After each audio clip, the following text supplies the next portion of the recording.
Hi friends, అందరూ ఎలా ఉన్నారు? బాగున్నారా? నేను కూడా బాగున్నానండి. ఇవాళ వాక్కాయలు పప్పు వండుకుంటున్నాం. ఇదిగోండి, శుభ్రం కడుక్కున్నాను.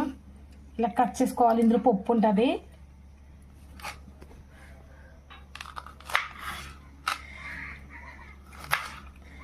ఇదిగోండి, పప్పు ఉంటుంది, తీసేసుకోవాలి. ఇదిగోండి, పప్పు అంతా తీసుకుని ఇలా రెడీ పెట్టుకున్నాను. పప్పులు వేసుకుంటాను. ఇది పచ్చిమిర్చి కూడా కోసుకున్నానండి. ఇదిగోండి, పప్పు లోపల ఇలా ఉంటుంది, తీసుకుని పక్కన పెట్టుకున్నాను. ఇవి కూడా తీసేసుకుని ఫ్రిడ్జ్లో పెట్టుకుంటానండి.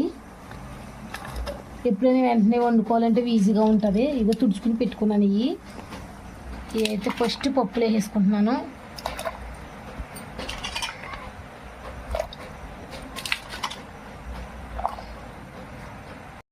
పచ్చిమిర్చి కూడా వేసుకున్నాను.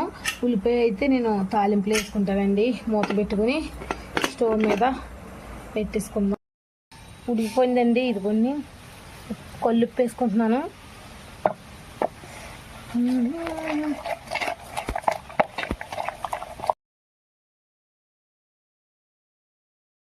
ఇదిగోండి, కారం పసుపు వేసాను, కానీ అప్పుడు మీకు చూపించలేదు.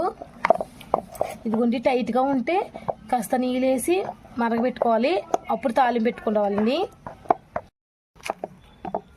ఈ వాక్కాయ చాలా మంచిదండి హెల్త్కి.